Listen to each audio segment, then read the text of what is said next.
Okay, the next one's going to be the second portion of the homework assignment with the different set of instructions. And this is on the vector additions page, number 11. So here we got vector A and vector B. We're going to add those together using their coordinates. Find out the resulting vector's coordinates. Graph that. And then we're going to find its magnitude.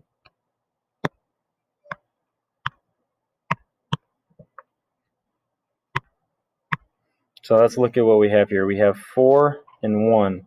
So we're not going to graph that. We already saw what that looked like in the previous exercise. We're just going to add these together. Since they're right on top of each other, that's pretty convenient. So we have 4 plus negative 6, which is the same as 4 minus 6. That's going to give us a negative 2. We then have 1 plus negative 7, which is going to give us negative 6. Now we're just going to take these negative numbers, and we already know what quadrant they're going to be in our XY chart. Based on the values we have, we're going to be down here in quadrant 3. So I got negative 2. We're going to travel over to negative 2. And then I have negative 6. So we're going to head down to negative 6. And this is our point. This is our coordinate for that vector. We know our origin is 0, 0. So I'm going to start there and draw my vector. Now, I have two pieces of information already, the x and the y component. So we know how much we travel in the x direction, how much we travel in the y direction. So I can easily make this either a right triangle in this direction or a right triangle in this direction here. It's up to you. It's just going to change when we're finding the direction later, some of the information that we get. But I just want you to observe that it is a right triangle, and that's why we're going to use the next formula that we're going to use to look for the magnitude.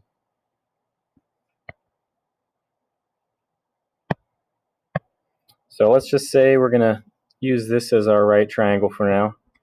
And we're going to say that one of the lengths went 2 and one of the lengths went 6 in the negative directions.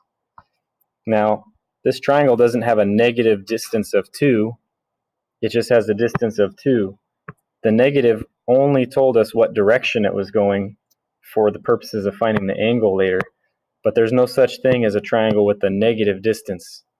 So if that helps you kind of understand why we're going to put the numbers in next we're going to put in, I'll explain it to you a couple different ways so we can maybe eliminate some of that confusion. But we have a triangle that has a 2 and a 6 for two sides. That's all we really need to know. The coordinates just helped us graph it.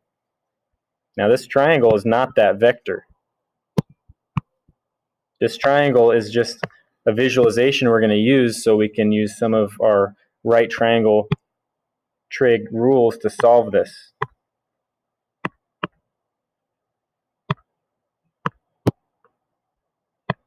So knowing that this is a right triangle, we can apply Pythagorean theorem and use the values of the sides to find the hypotenuse. So if we're looking to apply that, we're going to go ahead and say, okay, the square root of 2 squared plus 6 squared should equal our hypotenuse. Now the reason I put 2 and 6 is because, again, we're using this as a triangle. We're not using this, these aren't coordinates, these are lengths of a triangle.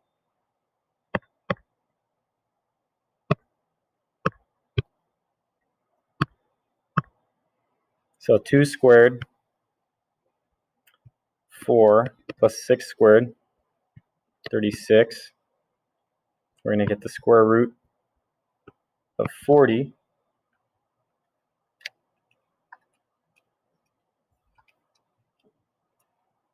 And that's going to give us a magnitude or a hypotenuse of 6.325, say 5. So we don't have any units on here yet, so we're going to leave that out. We're just using numbers. But this is our hypotenuse value right here. This is the distance. So based on this being the distance of the hypotenuse on this right triangle, that gives us our value for the magnitude, which is that line we drew to those coordinates. So the magnitude is 6.325 if we're rounding.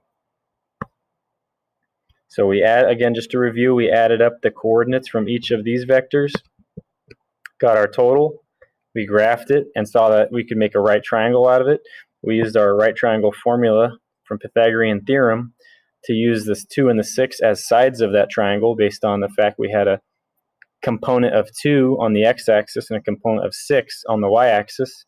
They happen to be in the negative directions based on our coordinates, but we still traveled 2 on the x-axis and 6 on the y. Again, the negative signs just told us which direction, but that was actually the distance. We didn't travel a negative distance. So we have our answers right here. If you have any questions, give us a call.